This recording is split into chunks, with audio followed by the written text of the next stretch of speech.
Good morning to all. Myself Shweta Verma, Assistant Professor in Rama University, Kanpur. Now I am going to explain the topic, the Companies Act 1956.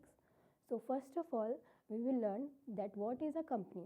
So according to this act, Companies Act 1956, the company is formed and registered under this act or any other existing company is known as a company. Existing company means any company which is formed and registered under any previous act.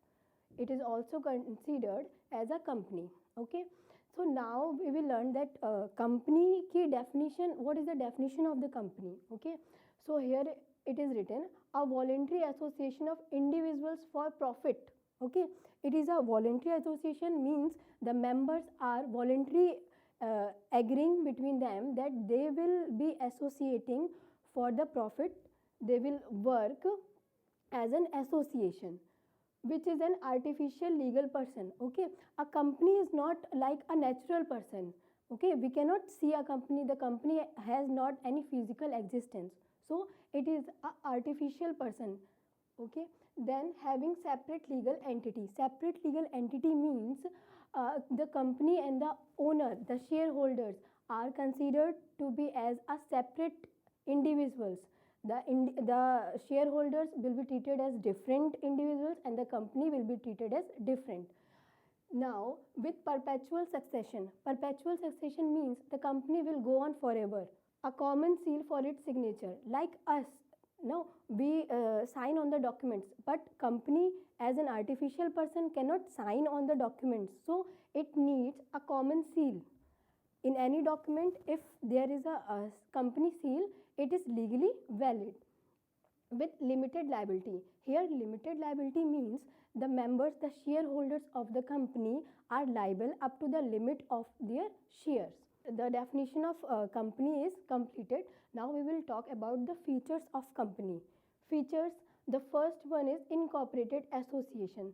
Like we have talked earlier that a company must be registered under the Companies Act 1956 or any other previous act. So incorporated association means the company must be registered under the Companies Act. Okay.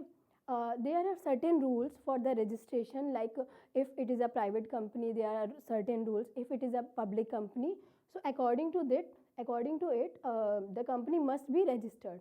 The second one is artificial legal person.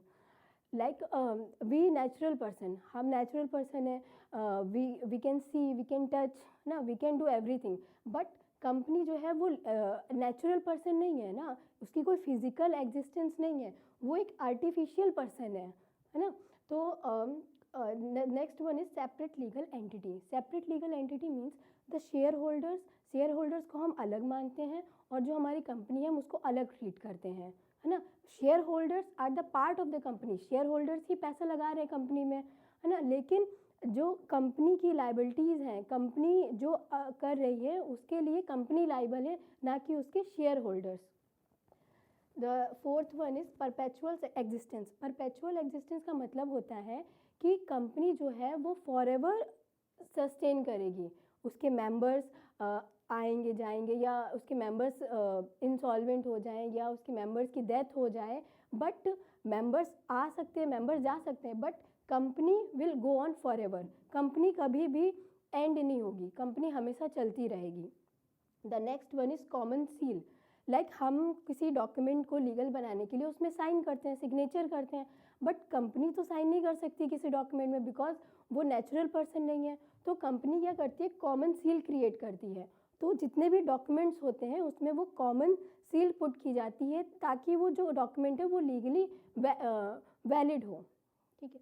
इसके बाद next है limited liability. Limited liability में क्या है कि जो भी उसके मेंबर्स हैं, शेयर होल्डर्स हैं, उनकी जो लाइबिलिटी है कंपनी के लिए वो अप टू देयर शेयर्स है. लाइबिलिटी दो तरह की भी होती है, लाइबिलिटी लिमिटेड बाय शेयर्स और लाइबिलिटी लिमिटेड बाय गारंटी, है ना.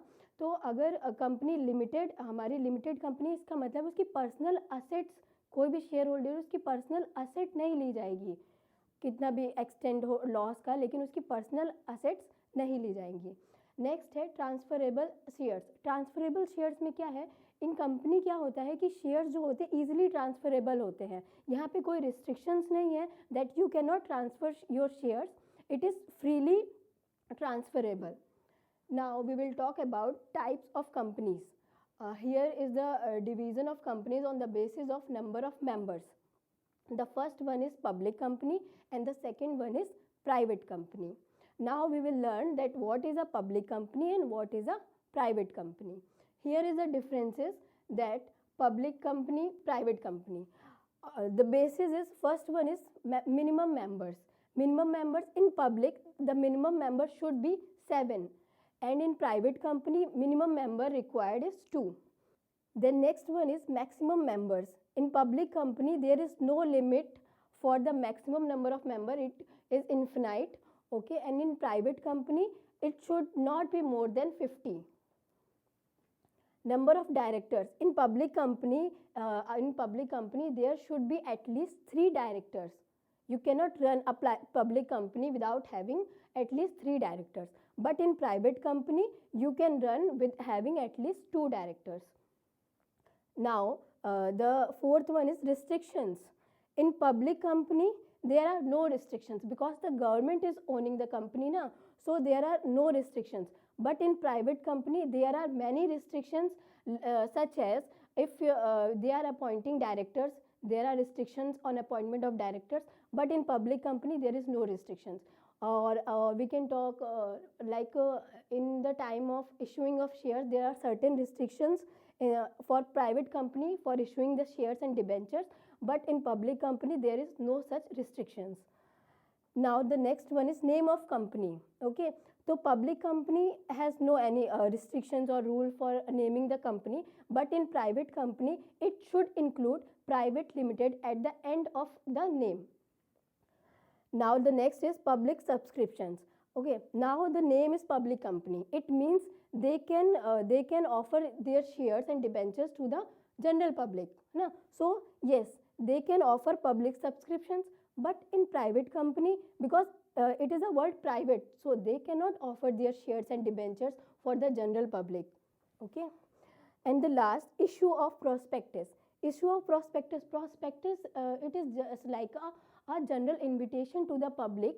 So they are telling that we are so and so company and we are offering our shares. They are telling about their company. So prospectus, it is a normal document which is like a general invitation to the public. So public company, for public company it is mandatory to issue a prospectus, or if they are not issuing a prospectus, they can issue a prospectus in lieu. But in private company there is no such any restriction that you have to issue a prospectus. If they want, they can issue, but it is not mandatory. Okay, so now we have completed the definition according to the Companies Act and the general definition of company, and we have talked about the features, types, and the differences between public and private company. We will talk about memorandum, articles, and prospectus in the next lecture. Thank you.